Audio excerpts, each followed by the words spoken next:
আরজিকর কাণ্ডের জেরে এবার পুলিশ কমিশনার বিনীত গোয়েলের পুলিশ পদক ফিরিয়ে নেওয়ার আর্জি জানিয়ে রাষ্ট্রপতিকে চিঠি দিলেন শুভেন্দু অধিকারী। অমিত শাহরও হস্তক্ষেপ চাইলেন তিনি।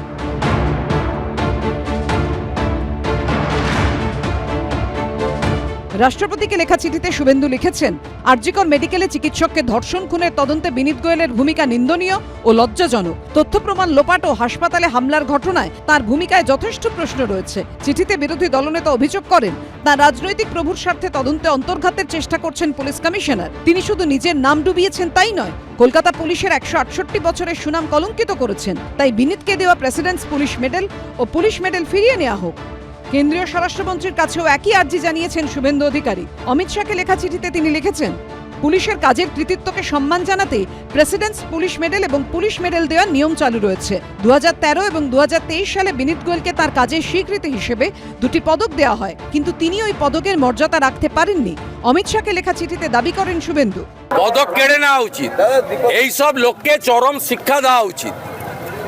মমতা ব্যানার্জি বাঁচাতে পারবে না, এটা এদের শিক্ষা দেওয়া উচিত। তাহলে তো পরপর দেখতে হবে। তাহলে তো উন্নাও, হাথরাস, প্রয়াগরাজ থেকে সাক্ষী মালিকদের শ্লীলতাহানি করা ব্রিজভূষণ, গুজরাটে ধর্ষক এবং খুনিদের জেল থেকে সম্বর্ধনা দিয়ে বের করা, কয়েকদিন আগে নরেন্দ্র মোদীর কেন্দ্র বারাণসীতে ধর্ষকদের মালা পরানো, মহারাষ্ট্রের বদলাপুর।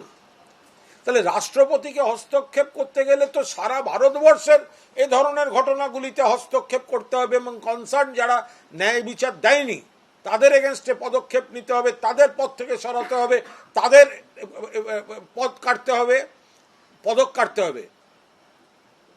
আমি কোথাও নগরপালকে ডিফেন্ড করছি না, কিন্তু আমি এটাকে এই কথাটা বলছি যে আরজি করে এখনো মাত্র একজনই অ্যারেস্ট হয়েছে, সেটা কিন্তু বিনীত গোয়েলের কলকাতা পুলিশই করেছে। পুলিশ কমিশনারের পদ থেকে বিনীত গোয়েলকে সরানোর দাবিতে কলকাতা হাইকোর্টে দায়ের হলো জনস্বার্থ মামলা। প্রধান বিচারপতি মন্তব্য করেন, আরজিকর কলেজের প্রাক্তন অধ্যক্ষকে যখন স্বতন্ত্র ব্যক্তি হিসেবে মামলায় অন্তর্ভুক্ত করা হয়েছিল, তখন তার হয়ে 3 দিন সরকারি আইনজীবী সওয়াল করেছিলেন। পরে আইনজীবী বদল হয়েছিল, ফলে বিনীত গোয়েলের হয়ে মামলার নোটিশ সরকারি আইনজীবীকেই নিতে হবে বলে নির্দেশ দেন প্রধান বিচারপতি। 18 সেপ্টেম্বর প্রধান বিচারপতি ডিভিশন বেঞ্চে এই মামলার শুনানি। সৌভিক মজুমদার ও অমিত জানার রিপোর্ট, এবিপি আনন্দ।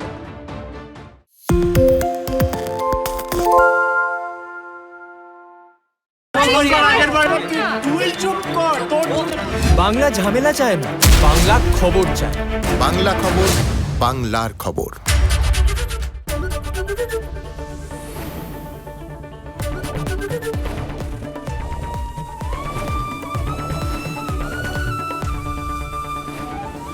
এবিপি আনন্দ, এগিয়ে থাকে, এগিয়ে রাখে।